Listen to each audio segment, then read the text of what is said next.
Hi friends, welcome to my channel. ఈరోజు ఈ వీడియోలో ఇంటి ముందు దిష్టి గుమ్మడికాయ ఎందుకు కడతాము, అలాగే ఎప్పుడు కట్టాలి అనే పూర్తి వివరాలను తెలుసుకుందాము.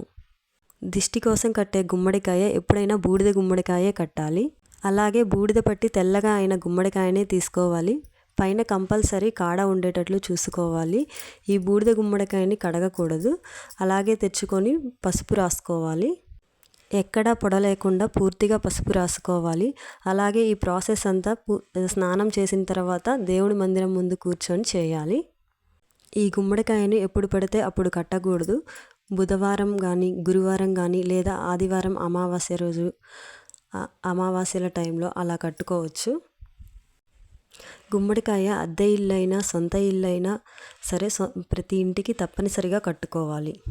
ఆదివారం అమావాస్య కలిసి వచ్చిన రోజు కట్టుకుంటే చాలా మంచి ఫలితాలను ఇస్తాయి.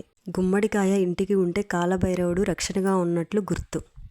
కాలభైరవ స్వరూపమైన ఈ గుమ్మడికాయ నరఘోష, నరదృష్టి, నరపీడ ఇటువంటి దోషాలని ఇంట్లోకి రాకుండా చేస్తుంది. కాబట్టి గుమ్మడికాయను అశ్రద్ధ చేయకూడదు.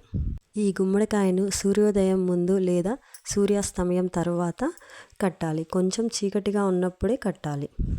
గుమ్మడికాయను కట్టే ముందు ఈ విధంగా పసుపు రాసుకొని అలంకరించుకోవాలి. కుంకుమ బొట్లు పెట్టుకోవాలి. పైన ఫస్ట్ 5 బొట్లను పెట్టుకోవాలి. గుమ్మడికాయకు చీపురు, కాళ్ళు తగలకుండా చూసుకోవాలి. చీపురు తగిలితే గుమ్మడికాయ కుళ్ళిపోతుంది. ఎవరైనా ఇంటికి వచ్చినప్పుడు వారి దృష్టి మనపై పడకుండా ఈ గుమ్మడికాయ చేస్తుంది. అలాగే ఇంట్లో ఉన్న నెగిటివ్ ఎనర్జీని అంతా బయటికి పంపించేస్తుంది.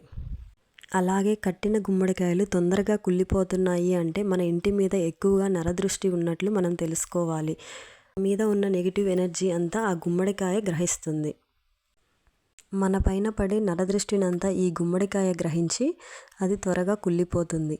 ఇలా కుళ్ళిపోయిన గుమ్మడికాయను ఎక్కువ రోజులు అలానే ఉంచకూడదు. మళ్ళీ వేరొక కొత్త కాయను తెచ్చుకొని ఇలా పసుపు బొట్లతో అలంకరించుకొని ఈ విధంగా ధూపం చూపించి పూలు పెట్టి అలంకరించుకోవాలి. నైవేద్యంగా బెల్లం ముక్క పెట్టి ధూపం వేసి ఇంటికి కట్టుకోవాలి.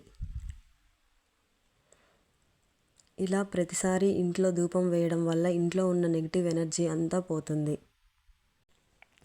ఇలా ధూపం వేసిన తర్వాత ఈ గుమ్మడికాయకు మనం చివరిగా హారతి ఇచ్చుకోవాలి.